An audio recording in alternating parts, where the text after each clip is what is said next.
Now, moving on to the Korean Peninsula, Seoul, Washington, and Tokyo simulated the taking down of missiles from Pyongyang in their latest trilateral drill to counter threats from North Korea. Our defense correspondent Oh Soo-young has more.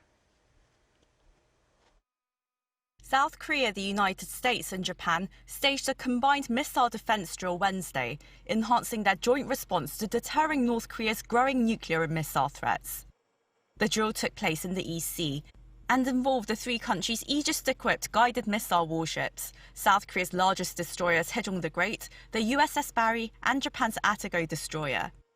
Based on a computer simulation, the Allies practiced information sharing to increase their ability to detect, track, and intercept incoming ballistic missiles.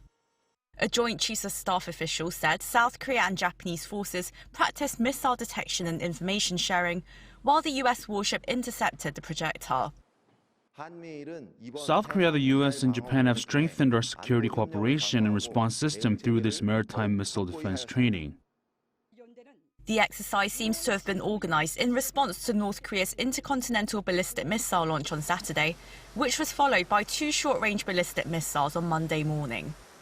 It's the second such drill that the three countries have held since last October.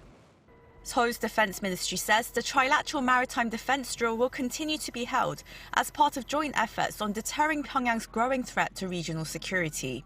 I think we're going to see more exchanges when it comes to intelligence between Korea and Japan, and also between the three of them, Korea, the US, and Japan, through the mechanisms that they already have in place.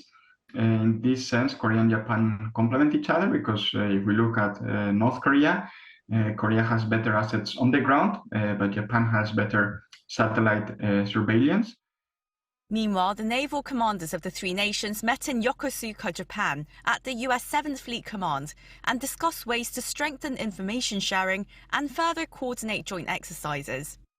They strongly condemned North Korea's recent missile launches as a serious provocation that harms the peace and stability of the international community, as well as the Korean Peninsula. Later on Wednesday in Washington, D.C., Seoul and Washington are scheduled to hold discussion-based tabletop exercises, which will focus on contingency planning and procedures upon a nuclear attack by North Korea. Oh Soo-young, Arirang News.